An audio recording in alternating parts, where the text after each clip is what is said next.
Okay, I am making a video. Making a video, and I don't know what I want to do with it. I just feel compelled constantly to do something in this arena. Whether anything will come from it or not, I suppose that's not the point. Okay, so what do I want to talk about? Well, I mean, if you've stuck around for the 30 seconds of where I've kind of mulled it over in my head on whether or not I should actually be doing something like this, um, I think I want to start talking about the ego. It is a very diverse, um, debatable topic that has many different perspectives. But generally speaking, ever since I have been more aware, more inclined to delve into spirituality, I am finding more and more evidence that whichever religion you partake in, at their core, they all attempt to dismantle the ego. Now, even that is a debatable topic, but for sake of simplicity, let's just we'll use that as a jumping point. Okay, so what do I mean by ego? So essentially, the aspect of yourself that you think is you. That's a funny sentence. The aspect of yourself that you think is you. There's a lot of yous in there. Um, so you can see how this can be very confusing. And again, this is just my point of view, my perspective, my interpretation. Take it or leave it. I'm not looking for debates with you. I'm not looking to have my life threatened, although that's probably going to happen anyway. People are very bought into their sense of identity and their sense of what's important, because usually it is part of their identity. So, ego, the sense of you that you think is you.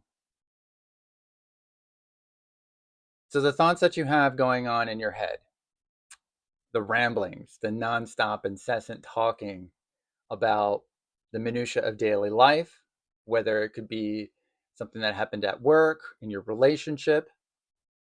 It could be hypotheticals. Oftentimes, I will have a conversation or an interaction with another human.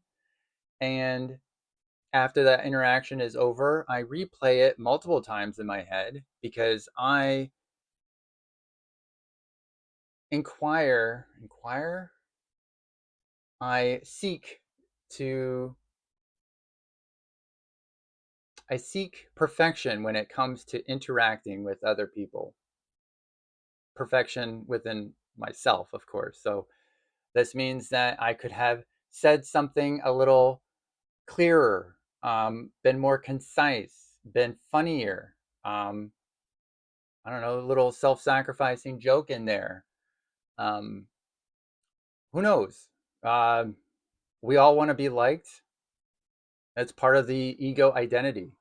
It's part of the, I guess, the evolution of the ego to be accepted among your your peers or your community.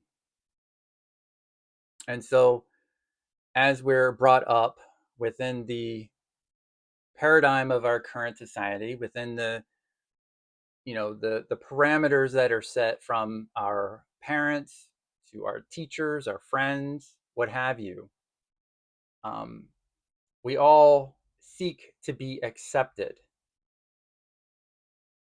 The ego, the ego seeks to be accepted.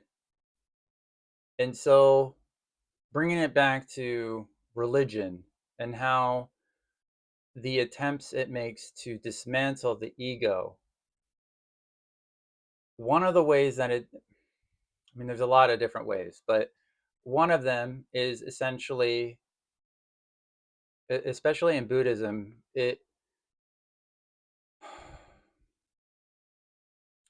creates a gap between the real you and your ego. And it's not even your ego, right? So it's like, again, this sense of who I am. I am Adam. I think, therefore I am, etc. But really, we have it backwards. It's I am, therefore I think. But I have this sense of identity, this Adam, this atomism, and he desperately wants to be liked and accepted among his peers. He wants to be um, rich and famous and have all the women chasing after him. And he wants to be looked upon with, I don't know, what's a good word with, how would Adam want to be looked upon? I got it. Admiration. Oh, yeah. Sometimes I have they're so simple, these words, and they don't come to me in the moment when I want them to, but they do get there usually. Anyway, Adam wants to be admired among everything that I mentioned. And so when you create that gap between the ego, the part of you that you think is you, and the real you, which I haven't done, by the way, this is all like a mental framework, a mental gymnastics that people will constantly try to do. And the more complicated it gets, the further away you get from the truth, in a sense. Um, because you have to be careful with this sort of thing, because the more you want to know about it, the less you are likely to be it. So if you're trying to come into your spirit, the real you, and you're trying to learn more about it, then in a weird kind of way, you're getting a little bit further from the goal. But I think I'm getting ahead of myself. Anyway, so you want this gap, this separation between the ego, this part of you that we have all accepted that is actually who we are. When you walk into a room and you introduce yourself, you don't say, "Hi, I'm spirit," or "Hi, I'm I'm a soul. I am infinite. I do not die, and I will be here forever. How are you? What's your name?" No, you go in and you say, "Hi, my name is Adam. Hi, I'm so and so." Um, Maybe throw in a little joke, because again, you want them to like you. You want them to accept you, and possibly someday you want them to admire you. At least I do. So I think, as far as like an introductory video, what we can do is use that as a bit of a launching point, right? You have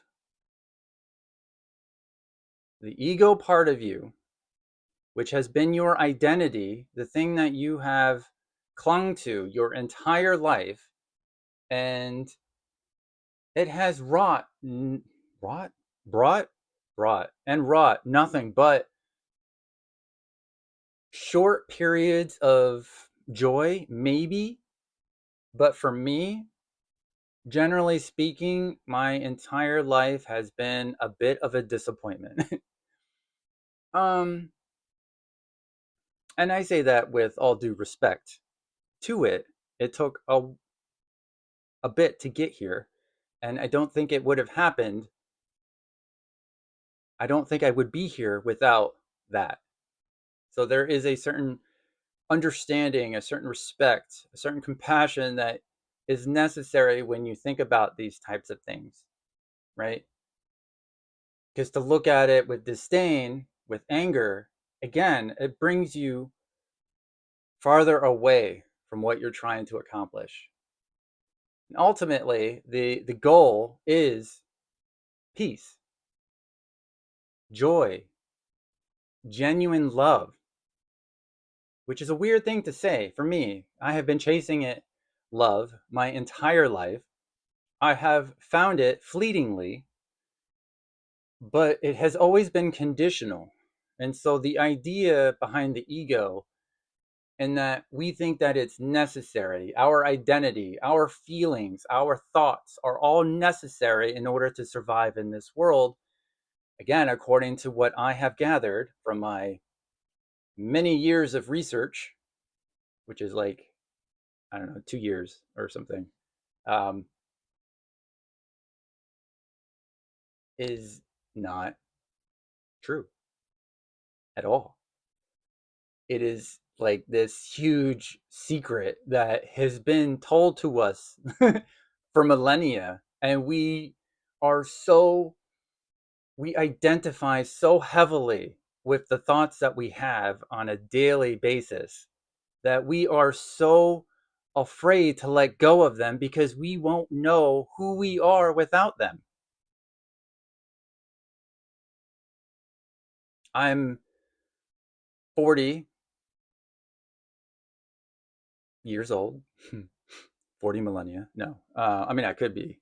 I have no idea about any of that stuff. I think the biggest thing about this that I'm trying to accomplish here is to delve a little bit more into what I am, what we all are, because apparently we are all the same, whatever that means, right? Does that mean that we're all God? Does that mean that we're all pieces of God and that we're all the same kind of piece? But to kind of shift a little bit, but using that same kind of framework, right? We all want to be different. The ego wants to be different, but we want to be accepted. So we want to be different in the sense that we want to be admired and we want to be loved and accepted. But we want to be, wait, what did I say? We want to be different, admired, loved, and accepted, but we want to be the same. Okay, I'm messing this whole thing up. This is not planned, so I apologize. I may cut this out. I don't know. I kind of don't like the idea of making too many edits. But anyway, so if you're still here, what I'm trying to say is we want to be different in the sense that we want to be admired, but we want to be the same in the sense that we want to be accepted. I mean, you can kind of interchange all of them, I suppose.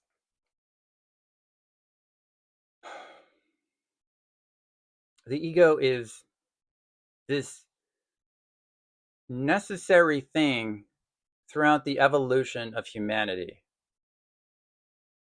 And if that is what you identify as, that's fine, I guess, as part of your spiritual journey. That is just something that you're going through, the logic framework of it, because, well, let's face it, spirituality isn't logical, right? Because logic is born from A to B, or A causes B, causes C. There's a sequential line of events that happen, and they happen for a reason. But with spirituality, the reason is always God. And so there is no A to B to C. It's all ABC's God. So anyway, I think this video is getting a little longer than I anticipated. But generally speaking, ego, religion, spiritualness, the attempt before it was manhandled by man, um, was to create that separation, that awareness between the real you and the ego persona of you that is necessary, was necessary for the evolution of mankind to evolve and get us to this point. In which case, now, like a dead skin that we don't need anymore, although maybe we do, I don't know. Um, it's something that we have the capability to shed. Unless, of course, we identify so heavily with it that if we let go of it, we are afraid what will happen, which is generally speaking one of the biggest concerns is that if I become enlightened, what happens to I? Do I disappear? But I think maybe that would be appropriate for a different video. So until then, I'd love to know your thoughts. I guess I'll talk to you later.